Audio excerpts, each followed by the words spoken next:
Hi, welcome to the second in our series of videos about faulty hip implants made from a technology called metal on metal, or MOM, as those of us that receive them are unfortunate to know them by. It is yet another sad day as another company, this time Smith & Nephew, have issued yet a further urgent field safety notice demonstrating that this technology itself is truly flawed, because they too are now discovering the issues related to their hip.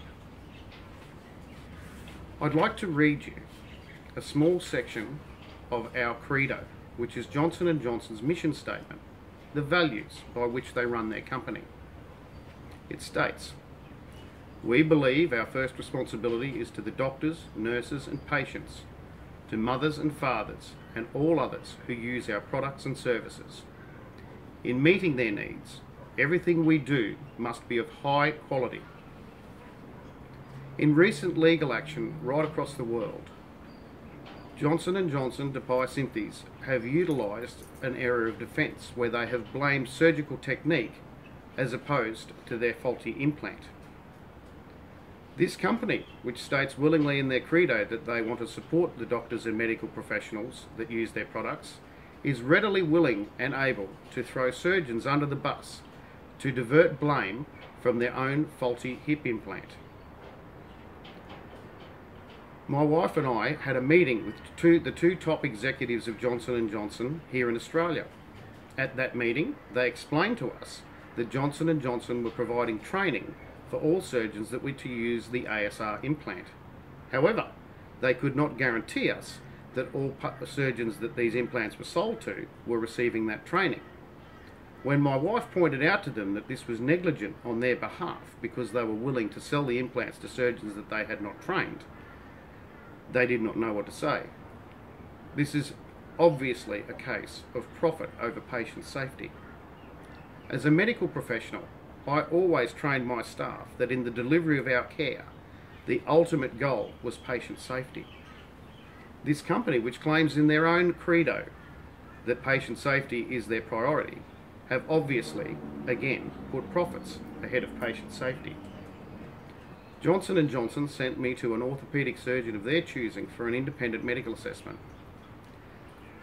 My wife and I were present at this assessment when he was required to answer a series of questions. He answered them in front of us and recorded his answers. The first question he was asked was whether I received an ASR implant. The second question that he asked, after answering yes to the first, was whether that ASR implant had been placed according to company guidelines. From the evidence that I provided, he was able to confirm that indeed my implant was placed perfectly according to company guidelines within my body. Again, this is technology failure, not placement failure. The companies are trying to shift blame onto the very professionals that they say that they are here for. Profits over patients.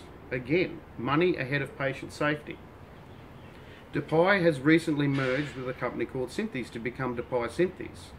It is interesting to note that Synthes is the only medical company in history to have had executives jailed over human experimentation. These value statements are brought into question when these companies are willing to merge and join with companies that hold standards as such that require their executives to be jailed. My ASR was taken from me in 2010 after my surgery and into the possession of Johnson & Johnson. They placed it in a storage facility with a company called Biocare in Melbourne for the purpose, as I was told, of testing to see what damage it had done or how the implant had degraded. 5 years later, and after numerous requests for that device to be returned to me so that I can have it tested, it is yet to be tested. This company is not interested in caring for the patients that they claim to care for, because if they did, I would have a report sitting in front of me that states how my implant failed and where it broke down, and certainly what damage it may have caused to me. The second part of their credo that I would like to read you goes thus. Our final responsibility is to our stockholders. Business must make a sound profit. We must experiment with new ideas. Research must be carried on, innovative programs developed, and mistakes paid for. I'll repeat that again. Mistakes paid for. Through the legal action that is carried out right across the world, the only people that are making money out of this whole process are the lawyers carrying out the legal action and the surgeons that have been called in to fix the damage to the many hundreds of thousands of patients that this technology has harmed. These people, these companies, are playing with our lives like it's a game. They are treating us as less than human. We were experiments, guinea pigs if you like, in a technology that they didn't test, and that now that the true results of this technology are coming out, most of these companies are still trying to put on the market. I'd like to reinforce to you again, these companies claim to care for the professionals and the patients that they provide services and products for, yet they are all too willing to not only throw the professionals under the bus in the pursuit of diverting blame from themselves, but they certainly do not demonstrate true care for the patients that they have provided these products for. If they did, they would have tested my device and I would know what it has done to me. And I'm sure there are many thousands of others out there across the world in exactly the same situation.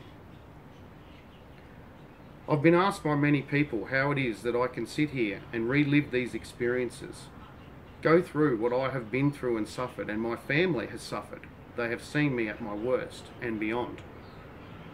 Well, I say this to those people: we need to be strong. We need to unite and we need to fight. Because if we don't fight, other companies will do this again in the future. They will be able to bring products to market that aren't tested, and people will use them, and unfortunately patients will be harmed.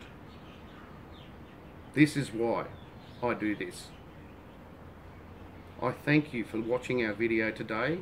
There will be more videos to come, and please share this. Send it around the world. Let people know what these medical companies are capable of. Because if we don't do this today and stand up against this piece of technology, again, flawed technology, not flawed placement, this will happen to other people in the future, our children and grandchildren. Please don't let that happen. My family and I thank you again, and I look forward to seeing you in future videos.